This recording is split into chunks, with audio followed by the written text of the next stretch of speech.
नमस्कार दोस्तों, आप सभी का स्वागत है आपके अपने YouTube channel GK by Diwan sir पे।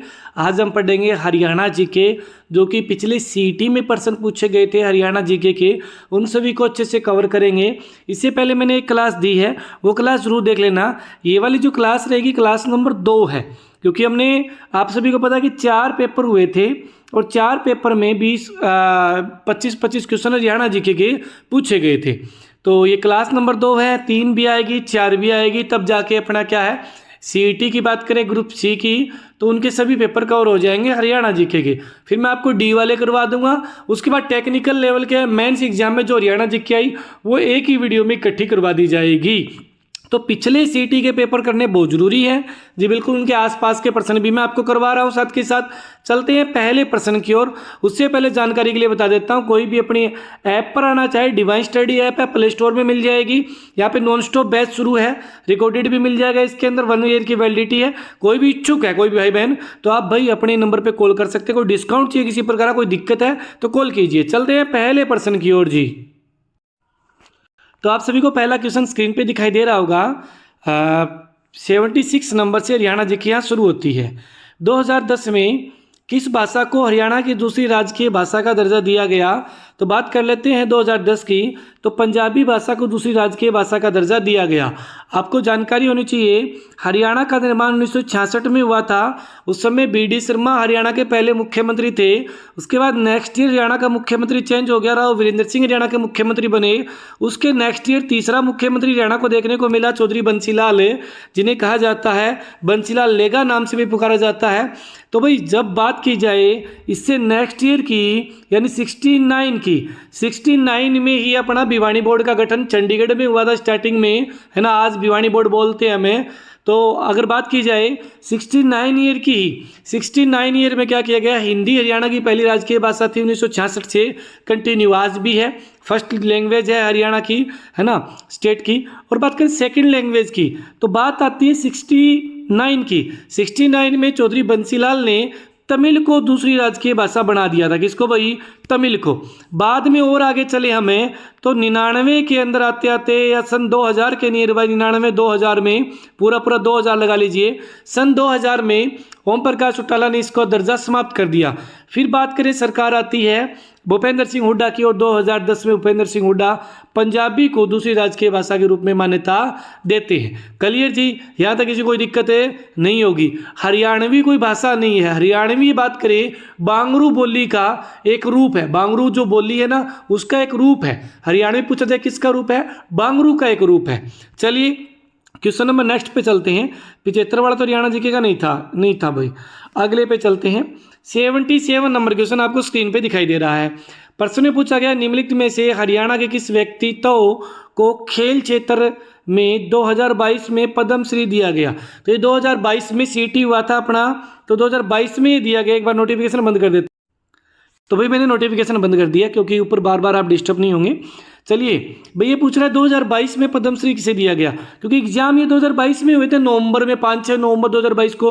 तो जैसे मान लीजिए 2025 में एग्जाम होंगे तो 2025 के आपसे पद्मश्री पूछेंगे। हो सकता है 24 के पूछ लेंगे, इससे इतने पुराने नहीं पूछे जाएंगे। तो देखिए सीधी सी बात है, अगर मैं बात करूं 2025 की, 2025 में किन किन व्यक्तियों को पद्मश्री दिया गया? हरियाणा के केवल 2 ही व्यक्तियों को पद्मश्री मिला है ना। उन 2 व्यक्तियों के नाम क्या क्या है?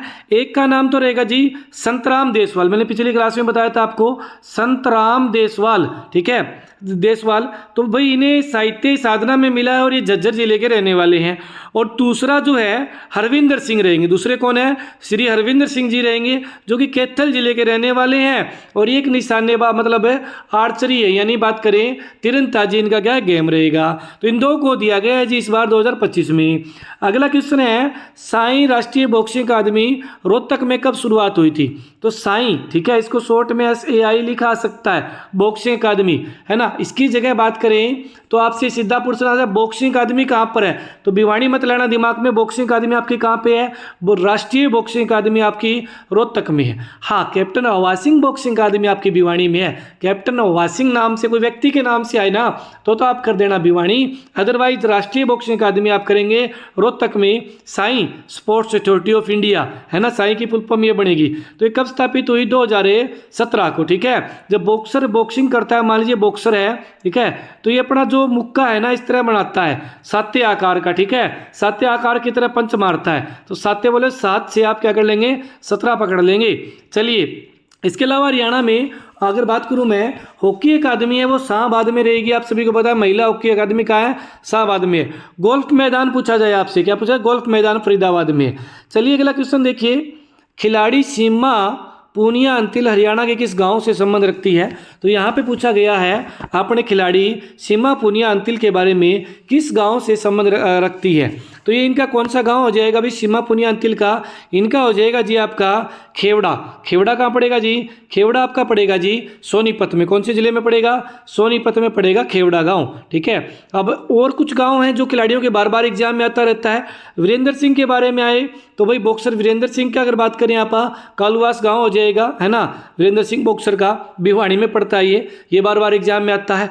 और वही बात करूँ मैं आपके सामने, खंडरा जो गाँव लिख रखा है ये नीरज चोपड़ा का है। खंडरा गांव जो पानीपत में पड़ता है ये भाई नीरज चोपड़ा, गोल्डन बॉय नीरज चोपड़ा का गांव रहेगा। इसके अलावा स्वीटी बूरा का आपसे पूछ सकते हैं गांव कौन सा है, तो स्वीटी बूरा का सरसोद हिसार रहेगा। जन्म स्थान कौन सा है, सरसोद हिसार रहेगा, ये आप याद रखें। बजरंग पुनिया का पूछ सकते हैं आपसे गाँव, तो उनका खुंडन गाँव है। कौन सा गाँव रहेगा, खुंडन गाँव। बजरंग पुनिया का खुंडन गाँव है जो कि झज्जर में पड़ता है, ठीक है। और खंडरा गाँव जो आपका है ये पानीपत में पड़ता है, नीरज चोपड़ा का गाँव है। 4-5 व्यक्तियों के मैंने गाँव के नाम बता दिए, इनको अच्छे से कवर कर लें जी। चलिए नेक्स्ट क्वेश्चन पे आ जाइए। 2015 में रिलीज की गई हरियाणवी फिल्म को 2 राष्ट्रीय पुरस्कार प्रदान किए गए। तो 2015 में कौन सी फिल्म रिलीज हुई थी जी, तो ये आपकी रिलीज हुई थी कौन सी, पगड़ी। पगड़ी की जगह पगड़ी द ऑर्नर भी आ सकता है। पगड़ी द ऑर्नर की बात करें तो इसमें बलजिंदर कौर मेन भूमिका निभाने वाली अभिनेत्री थी, है ना, बिल्कुल। और हिसार के रहने वाले अपने जो अभिनेता है ना यशपाल शर्मा, तो वो इसमें अभिनेता थे, यशपाल शर्मा और अपने भाई कौर, ठीक है। तो अपने बलजिंदर कौर इन्होंने भूमिका निभाई। बलजिंदर कौर को पुरस्कार दिया गया स्पेशल, और फिल्म को भी मिला। इस फिल्म ने 2 पुरस्कार जीते भाई, ठीक है, 2 राष्ट्रीय पुरस्कार।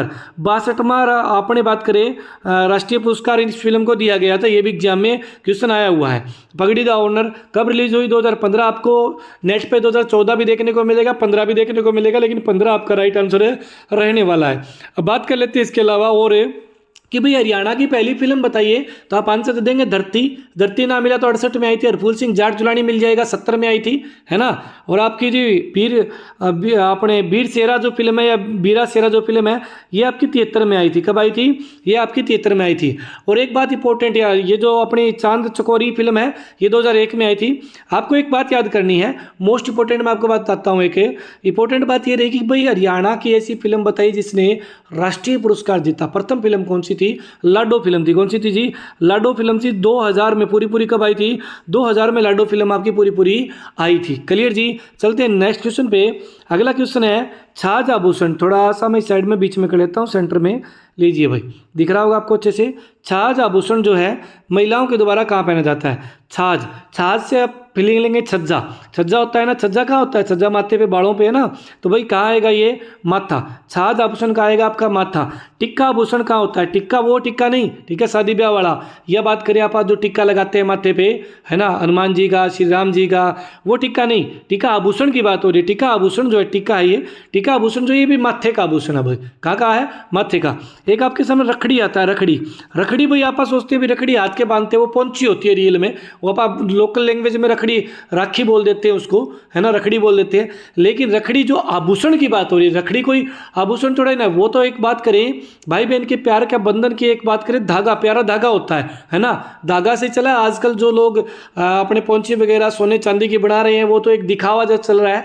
मेन जो प्यार की जो निशानी है भाई बहन की वो एक धागा होता है ना, बिल्कुल। रखड़ी जो है एक आभूषण की बात हो रही है। रखड़ी आभूषण जो है ये भी माथे पे पहना जाता है, याद रहे, बहुत इंपॉर्टेंट है भाई। एक अनंत आभूषण है वो बाजू में पहना जाता है। छेल कड़ा वो भी आपका बाजू में पहना जाता है, ठीक है, मोस्ट इंपॉर्टेंट रहेगा। चलिए अगले क्वेश्चन पे आइए। अगला क्वेश्चन आपसे पूछा जा रहा है कि बताइए हरियाणा का कौन सा नृत्य, थोड़ा सा जूम करके मैं इधर कर देता हूँ, कौन सा नृत्य शिव और पार्वती को समर्पित है। तो शिव और पार्वती को समर्पित है कौन सा नृत्य ऐसा, तो भाई देखिए शिव और पार्वती को अगर बात करूं मैं गणगौर, गंगौर लिख रखा है गणगौर नृत्य। गण का मतलब होता है भगवान शिव और गौर का मतलब होता है गौरी यानी पार्वती। तो भाई गणगौर जो है नृत्य ये आपका क्या है, अपने गणगौर जो नृत्य है, नृत्य दे रखा है बिल्कुल जी, ठीक है। गण एग्जाम है गणगौर क्या है, त्योहार या नृत्य, दोनों में से एक करना पड़ जाए तो नृत्य ही करेंगे। त्योहार बाद में ये सेलिब्रेट किया जाने लगा, पहले पुराने समय में एक नृत्य ही था वही, ठीक है बिल्कुल। तो गणगौर एक नृत्य है जो कि हिसार साइड का ज़्यादा फेमस है, भिवानी का भी है, सिरसा का भी है, यहाँ का ज़्यादा फेमस है। अगर बात करें यहाँ पर गणगौर कब आता है जी, मार्च अप्रैल में गणगौर आता है आपका, है ना। तो मोस्ट इंपॉर्टेंट रहेगा, याद रखिए जी। रतवाई नृत्य मेवात साइड का फेमस है, जब बारिश से मानसून आती है उस समय ये किया जाता है जी, बिल्कुल ठीक है। और जो भगवान शिव का लास्य और तांडव है ना, तांडव पुरुष करते हैं, लास्य महिलाएं करती है, ये भगवान शिव का, खाली शिव का, पार्वती का जिक्र कर रखा है यहाँ तो ना, ठीक है। तो वही पार्वती के लिए गणगौर आ जाएगा, है ना। चलिए नेक्स्ट क्वेश्चन पे आ जाइए। अगला क्वेश्चन आपसे पूछा जा रहा है, और थोड़ा छोटा कर लेते हैं जी ताकि आपको क्लियर दिख जाए। क्वेश्चन में पूछा जा रहा है कि भाई चोप हरियाणा में निर्मित एक सोल का रूप है, ये कथन हो गया। अच्छा, सोल के इस रूप को फुलकारी भी कहा जाता है। जब ऐसे कथन आए ना तो दोनों ही सही होते हैं भाई। चोप क्या है, एक हरियाणा का सोल है, बिल्कुल। चोप एक प्रकार से क्या है, फुलकारी का प्रकार है, और फुलकारी कहाँ की जाती है, सोल पे की जाती है, कोई दिक्कत नहीं है। सोल एक रूप से फुलकारी का प्रकार है, तो एक ही चीज़ है भाई, सोल मतलब सोल पे फुलकारी की जाती है। दोनों ही कथन क्या सही रहेंगे, दोनों ही कथन सही रहेंगे, और भी दोनों कथन सही है। वैसे देखा जाए फुलकारी के प्रकार, चोप एक फुलकारी का प्रकार है, तिलपत्र एक क्या है, तिलपत्र फुलकारी का प्रकार है। अच्छा, निल्लक क्या है, निल्लक एक तो अपने क्या, निल्लक है फुलकारी का प्रकार है। एक बाघ, बाघ क्या है, फुलकारी का प्रकार है, ये आपको ध्यान में रखना है। चलिए क्वेश्चन नंबर नेक्स्ट को देखिए। क्वेश्चन नंबर आपका 4, ये 4 क्या भाई 84 नंबर होगा शायद, जो भी है। 1770 में आपने बात करें नजीब उद दौला की मृत्यु के बाद उसका राज सिंहासन किसने संभाला था। तो इनका राज सिंहासन संभाला था भाई किसने, अपने नजफ खान ने, ठीक है। नजफ खान ने संभाला था, याद रहे, मोस्ट इंपॉर्टेंट रहेगा आपका, ठीक है। हाँ जी। और महादजी सिंधिया के बारे में आप क्या जानते हैं, कमेंट बॉक्स में बताना कि महादजी सिंधिया कौन थे। और दौलत राव सिंधिया के बारे में तो आप जानते होंगे, दौलत राव सिंधिया के समय 1803 में सुरजीर्जन गांव की संधि हुई, दौलत राव सिंधिया थे। महादजी सिंधिया के बारे में आप क्या जानते हैं, महादजी सिंधिया किस युद्ध से रिलेटेड हैं, पानीपत की तीसरी लड़ाई के समय महादजी सिंधिया थे, ठीक है। तो याद करेंगे, बहुत इंपॉर्टेंट क्वेश्चन रहेगा ये भी। चलिए अगले क्वेश्चन पे आ जाते हैं। क्वेश्चन नंबर नेक्स्ट है आपके सामने, भाई हरियाणा की प्रसिद्ध बड़खल झील का निर्माण कब हुआ। बड़खल झील का निर्माण, देखो बड़खल एक बात की जाए, देखा जाए तो बड़खल बहुत पुरानी है, यानी प्राकृतिक, प्रकृति की देन है, अपने आप बनी हुई है, लेकिन इसको मॉडिफाई करके अपने कृत्रिम का रूप दे दिया गया 1947 में, ठीक है। 1947 में। राइट आंसर क्या रहेगा इसका, 47 आपका क्या रहेगा, राइट आंसर है। एक बार एग्जाम में क्वेश्चन है, हरियाणा की कौन सी झील, अपने बात करें कृत्रिम झील है, यानी मानव निर्मित झील है, कृत्रिम झील पूछा गया आपसे, ठीक है। और उसमें आपको दे दिया जाए, जैसे आपको दे दे ब्रह्म सरोवर, तो आप कहोगे ब्रह्म सरोवर तो कृत्रिम नहीं है। फिर कहते हो बड़खल है ना, दमदमा, दमदमा भी नहीं है, बड़खल जी बड़खल है। फिर आपको दे दे कि सुखना बताओ, सुखना और बड़खल में से आंसर क्या करेंगे, सुखना आंसर राइट माना गया था भाई मेरे। चलिए क्वेश्चन नंबर नेक्स्ट पे आ जाइए। ये सुखना को स्पेशल बनाया गया था, और जो आपकी ये बड़खल है ये पहले से निर्मित थी, इसको 1947 में थोड़ा मॉडिफाई कर दिया गया था, इतनी सी बात है। चलिए कॉलम 1 और कॉलम 2 का मिलान करना है। कॉलम 1 में और जो 2 में दे रखा है ना। कॉलम 1 में दे रखा है शायरी शेख, नाम दे रखा है कानोड़, कानोड़ तो जी महेंद्रगढ़ को कहा जाता है, मिला दीजिए महेंद्रगढ़ के साथ।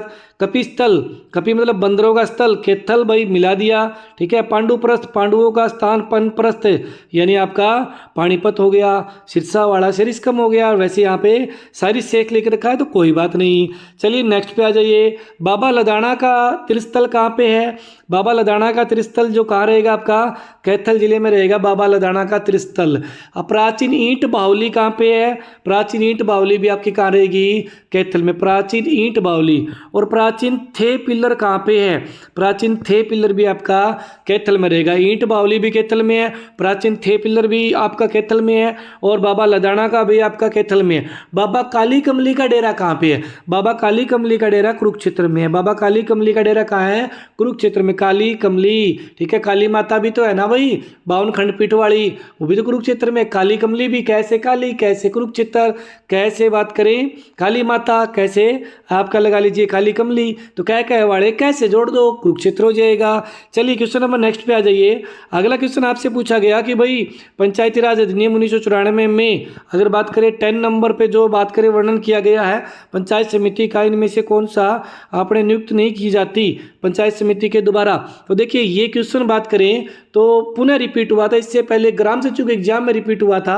तो इस क्वेश्चन का राइट आंसर क्या रहेगा, स्वास्थ्य एवं कल्याण समिति गठित नहीं की जाती, बाकी सामाजिक की जाती है ना, सामान्य समिति भी की जाती है, वित्त लेखा भी होती है।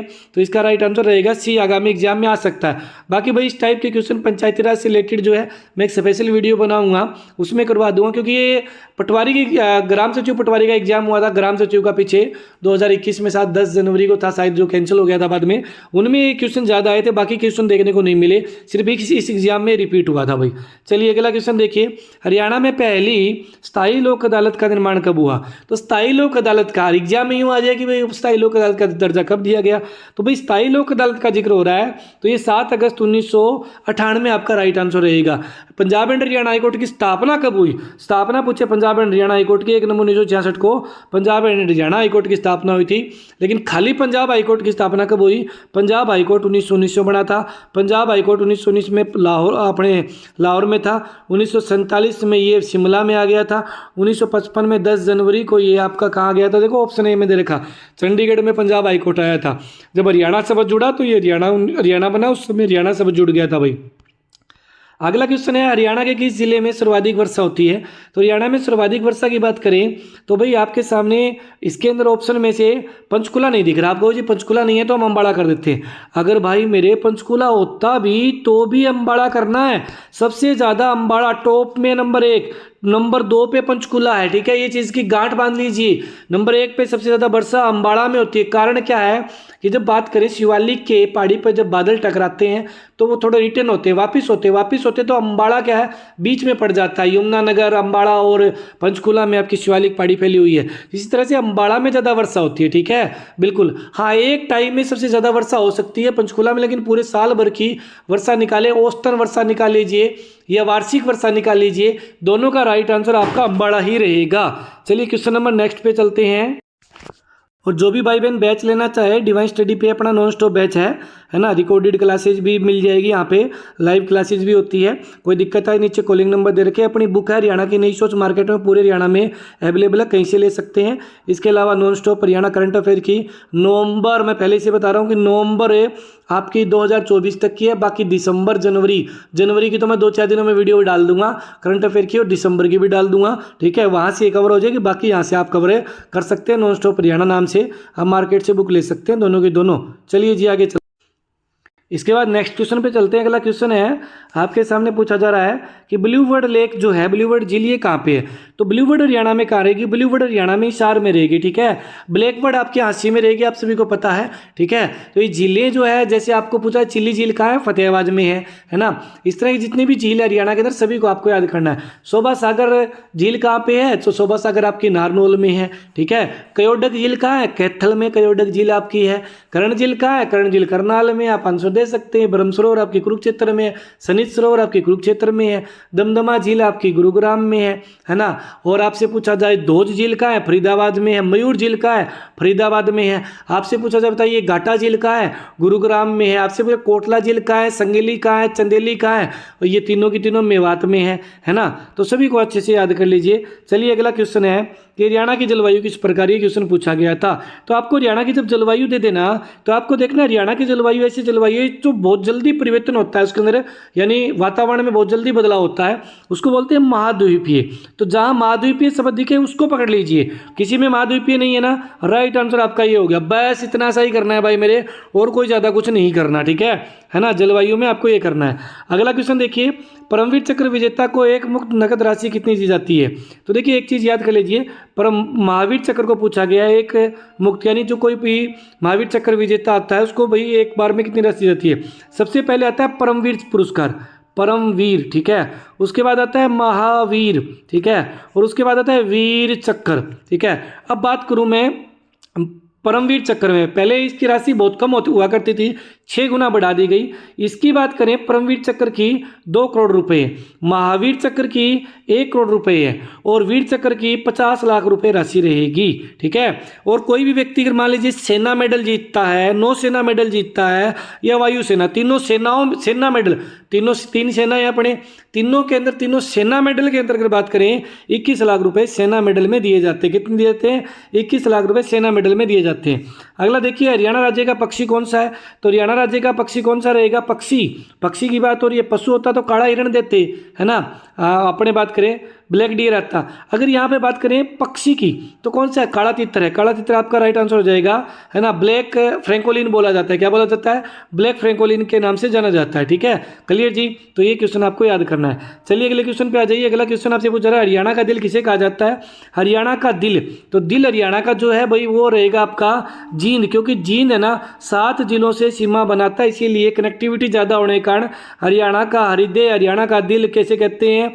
जींद को कहते हैं। अगर आपको जींद ऑप्शन में नहीं है, मान लीजिए ऑप्शन में नहीं होता, ठीक है, तो क्या करते? तो फिर जो रोहतक जिला है वो 6 जिलों से सीमा बनाता है, इसीलिए रोहतक हो जाता है हरियाणा का दिल। ठीक है, ये रीजन है। हरियाणा की राजनीतिक राजधानी इसी के कारण कहते हैं कि कनेक्टिविटी ज़्यादा होने के कारण लोग बड़ी रैलियां हैं वो यहीं पे करते हैं। ठीक है, और 2 नंबर पे राजनीतिक राजधानी जो आप बात करेंगे तो वो कौन सी हो जाएगी? रोहतक हो जाएगी। हरियाणा की प्रशासनिक राजधानी जहाँ से प्रशासन चलता है वो चंडीगढ़ हो गई। ठीक है, हरियाणा की वित्तीय राजधानी जहाँ से वित्त जो है सबसे ज़्यादा कलेक्ट किया जाता है ना, तो वो आपका अपने बात करें गुड़गांव हो जाएगा, है ना, यानी गुरुग्राम हो जाएगा।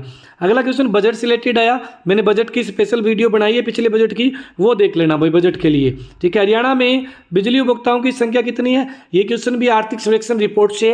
आर्थिक सर्वेक्षण रिपोर्ट अपनी करंट की बुक में भी है, जीके की बुक में भी है, और आर्थिक सर्वेक्षण रिपोर्ट की मैंने स्पेशल फ्री में वीडियो भी बना रखी है। खाली मेरा उद्देश्य बुक बेचना नहीं है, मैंने वीडियो बना रखी है, वहाँ देख लेना। फिलहाल में 78 लाख पिछली बार हरियाणा में बिजली उपभोक्ता थे, है ना, पिछले साल। अभी इनकी संख्या 80 लाख से क्रॉस हो चुकी है।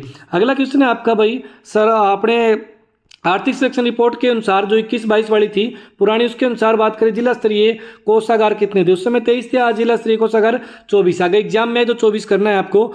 चलिए एग्जाम, अगला क्वेश्चन देखिए, हमारा गांव जगमग गांव जो योजना है उसके अंतर्गत 2022 में जनवरी में कितने गाँव जोड़ दिए गए? पुराना है, अपने को क्या लेना? अपने को तो फिलहाल 2025 तक लेना है। 16 जनवरी 2025 तक हरियाणा कितने गाँव जोड़ दिए गए हैं? 5223 को 24 घंटे बिजली मिल रही है 5223 गाँव को। ठीक है जी। चलिए, और योजना कब चली थी? योजना आपकी चली थी 1 जुलाई 2015 को योजना चली थी।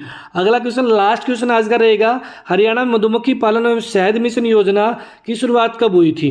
तो ये 2020 में हुई थी इस अभियान की शुरुआत। इसी के साथ एक दूध उपहार योजना भी चलाई गई थी। दूध उपहार योजना ये भी आपकी 2020 में चलाई गई थी, है ना, दूध उपहार योजना। और एक किशोरी महिला योजना भी चलाई गई थी।